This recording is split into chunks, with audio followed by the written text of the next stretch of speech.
जी तो dear students, आज हम डिस्कस करेंगे डायमेंशंस को। डायमेंशंस क्या होती हैं? Describe the physical nature of quantity. जो हमारे पास फिजिकल क्वांटिटीज होती हैं ये उनकी नेचर को डिस्क्राइब करती हैं।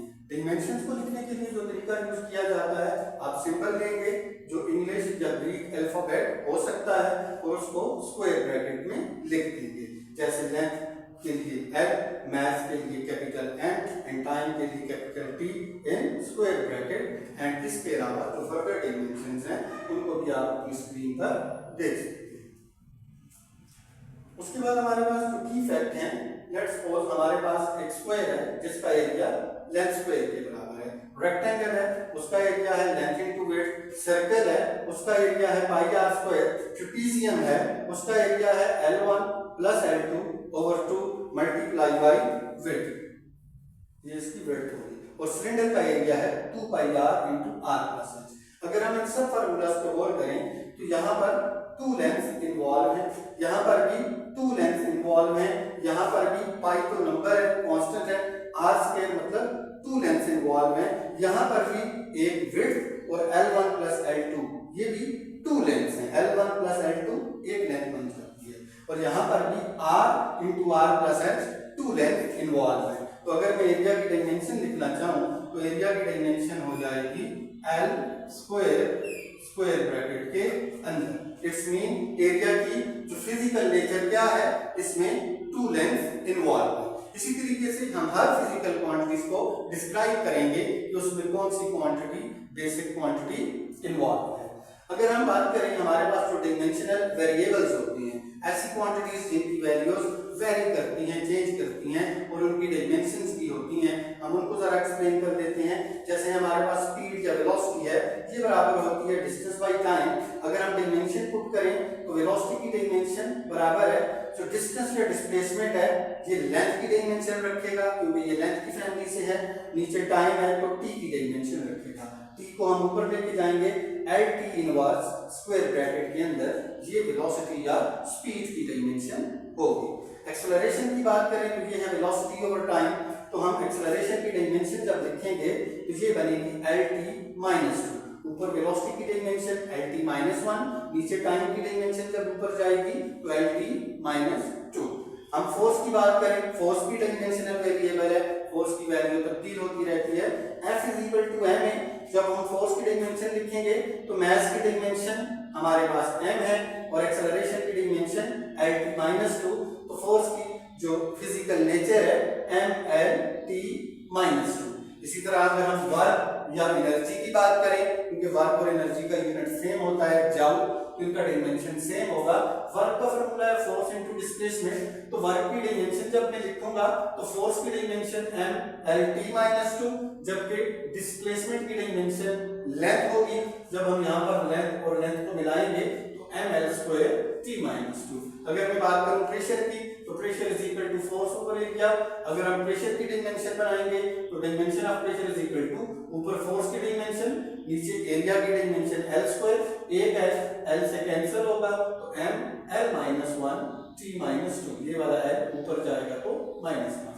फ्रीक्वेंसी की अगर हम बात करें तो frequency is reciprocal of time 1/t, तो नीचे जो t की डायमेंशन हम डालेंगे टाइम की वो कैपिटल T है, जब वो ऊपर जाएगा तो T इनवर्स, यानी फ्रीक्वेंसी की डायमेंशन T इनवर्स होती है। और अगर हम वॉल्यूम की बात करें तो कोई भी वॉल्यूम हो उसकी नेचर में 3 लेंथ्स इन्वॉल्व होती हैं, तो उसकी डायमेंशन हमेशा L³ होगी। किसी भी किस्म का वॉल्यूम का फार्मूला हो तो उसकी डायमेंशन L³ होगी। किसी भी किस्म का एरिया का फार्मूला हो तो उसकी डायमेंशन L² होगी।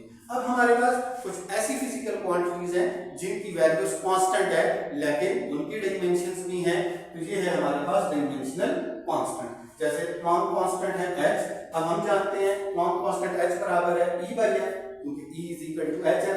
ऊपर हम एनर्जी की डायमेंशन या वर्क की डायमेंशन डालेंगे, नीचे फ्रीक्वेंसी की, इनको कंबाइन करेंगे तो mL²T-1 is the dimension of h and again gravitational constant g बराबर होता है Fr²/m²। ऊपर हमने फोर्स की डायमेंशन, r² की जगह जो डायमेंशन है वो L² r² मतलब लेंथ स्क्वायर एंड नीचे मास है तो मास की जगह m²। इनको हम कंबाइन करेंगे तो m inverse L³ T-2 is the dimension of gravitational constant g। इसी तरह आपके पास गैस कांस्टेंट है तो वो भी हमारे पास जो है r, उसकी भी जो डायमेंशन होगी वो डायमेंशनल कांस्टेंट कहलाएगी। अब कुछ ऐसी चीजें भी हैं जो डायमेंशनलेस होती हैं, उनकी कोई भी डायमेंशन नहीं होती।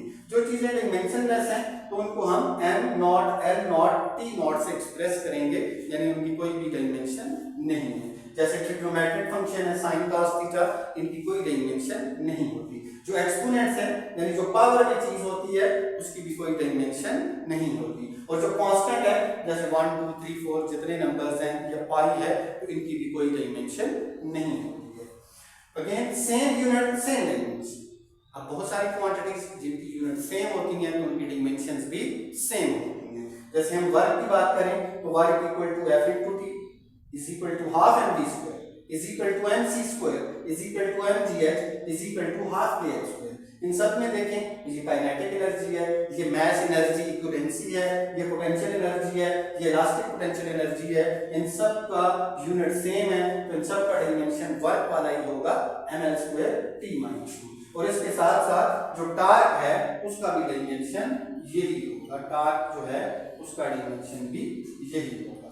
इसके अलावा same dimension but different unit, कुछ ऐसी क्वांटिटीज भी हैं जिनका डायमेंशन सेम होगा लेकिन यूनिट्स डिफरेंट होंगी। जैसे हमने एग्जांपल ली एंगुलर वेलोसिटी, एंगुलर वेलोसिटी का यूनिट है रेडियन पर सेकंड और फ्रीक्वेंसी का यूनिट है हर्ट्ज और साइकिल पर सेकंड। यूनिट्स तो डिफरेंट हैं लेकिन इन दोनों का डायमेंशन t इनवर्स। जी तो डियर स्टूडेंट्स, अभी हम डिस्कस करेंगे डायमेंशन से related NMT CAT and MT test MCQs. यहां पर हमारे पास एमसीक्यूज नंबर 1 है dimension of rate of change of momentum is equal to what. हम जानते हैं कि जो फोर्स है वो बराबर होती है del p divided by del t, यानी rate of change of momentum. तो rate of change of momentum की डायमेंशन फोर्स की डायमेंशन यानी ml t-2 के बराबर होगी। नेक्स्ट एमसीक्यू है पेयर विद सेम डायमेंशंस। नीचे हमारे पास 4 ऑप्शंस हैं, हमने बताना है कि कौन सी ऐसी क्वांटिटीज हैं जिनकी डायमेंशन सेम है। तो हम टॉपिक के अंदर पढ़ चुके हैं, हमारे पास जो ऑप्शन ए है इसमें वर्क एंड टॉर्क की डायमेंशन सेम होगी क्योंकि हमारे पास जो वर्क है ये बराबर होता है F into D एंड जो टॉर्क है ये बराबर होता है F into R। अब D और R दोनों लेंथ की फैमिली से हैं एंड साथ F है, हम इसमें जब वैल्यूज पुट करेंगे तो फोर्स की जगह हमारे पास आ जाएगी ml t-2 और डिस्टेंस की जगह आ जाएगा L। अब ये L और L क्या हो जाएगा L², तो ये हमारे पास डायमेंशन आ जाएगी वर्क की भी एंड टॉर्क की भी। नेक्स्ट हमारे पास क्वेश्चन है डायमेंशन ऑफ √g/L। तो √g/L की डायमेंशन तो बेसिकली हमारे पास time period of simple pendulum बराबर है t = 2π √g/L। तो 2π को कांस्टेंट है, √g/L टाइम के बराबर है तो इसकी जो डायमेंशन है वो भी t capital T square bracket के अंदर यानी टाइम के बराबर होगी। नेक्स्ट क्वेश्चन है dimension of x = mc² is. यहाँ पर m is for mass and c is for speed. तो यहाँ पर हम जब m की डायमेंशन पुट करेंगे तो m की डायमेंशन हमारे पास आ गई कैपिटल M और c² इज बेसिकली स्पीड, तो ये स्क्वायर है तो इसकी जगह डायमेंशन आ जाएगी L² t-2। तो ये डायमेंशन बनेगी ml² t-2। हमारे पास ऑप्शन बी करेक्ट होगा। नेक्स्ट हमारे पास क्वेश्चन है if F, W and V are fundamental quantities. अगर फोर्स, वर्क एंड वेलोसिटी को हम ये मान लें कि ये फंडामेंटल है, अगर ये फंडामेंटल है तो फिर इन्हें ब्रेक करने की जरूरत नहीं, यहां पर हमने सपोज कर दिया है। Then find the dimension of time. तो बताओ टाइम की डायमेंशन क्या होगी। हम जानते हैं work is equal to force into displacement which is equal to force into, अब डिस्प्लेसमेंट बराबर होता है v3। हम जानते हैं displacement d is equal to velocity into time. तो अब मुझे t की डायमेंशन चाहिए तो t बराबर हो जाएगा w/fv। तो dimension of t is equal to w/f inverse v inverse. अब यहाँ पर w, f और v को हमने फंडामेंटल माना है तो इनको ब्रेक करने की जरूरत नहीं। नेक्स्ट हमारे पास जो क्वेश्चन है if y is equal to tan xt then dimension of x क्या होगी। तो तो हम जानते हैं जो हमारे पास ट्रिग्नोमेट्रिक फंक्शंस होते हैं इनकी ये डायमेंशन लेस होते हैं।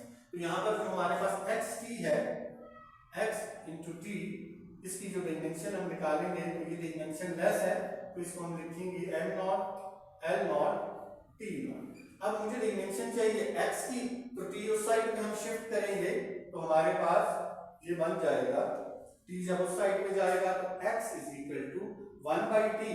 तो डायमेंशन ऑफ x जब हम लेंगे तो 1/t फ्रीक्वेंसी के बराबर होता है, इसकी डायमेंशन हमारे पास हो जाएगी t इनवर्स। हमारे पास ऑप्शन सी करेक्ट हो जाएगा। डायमेंशन ऑफ वेलोसिटी ग्रेडियंट, अब वेलोसिटी ग्रेडियंट का मतलब है वेलोसिटी बाय लेंथ, तो वेलोसिटी बाय लेंथ की डायमेंशन डालें तो l t माइनस 1, ये वेलोसिटी की डायमेंशन, नीचे l की डायमेंशन, लेंथ हो जाएगी। अब लेंथ और लेंथ कैंसिल हो जाएगी तो मेरे पास बच जाएगा t इनवर्स स्क्वायर ब्रैकेट के अंदर। तो यहां से हमें पता चला t इनवर्स करेक्ट आंसर है। तो यहां से हमें देखें फ्रीक्वेंसी की डायमेंशन भी t इनवर्स है और वेलोसिटी ग्रेडियंट यानी वेलोसिटी बाय लेंथ की डायमेंशन भी t इनवर्स है, दोनों की सेम डायमेंशन है। इसी तरह क्वेश्चन है f is equal to a e power dx, then dimension of b क्या होगी। तो हम टॉपिक में पढ़ चुके हैं एक्सपोनेंट्स जो होते हैं इनकी डायमेंशन नहीं होती है, डायमेंशन लेस होती है। तो मेरे पास b बराबर हो जाएगा 1/x, क्योंकि bx हमारे पास जो है डायमेंशन लेस है तो b is equal to 1/x, और x को जब मैं डायमेंशन दूंगा r, b की जो डायमेंशन है वो बराबर हो जाएगी l इनवर्स, क्योंकि x जो है हमारे पास लेंथ है तो उसको l पुट करके ऊपर लेके जाएंगे तो n inverse. That's all for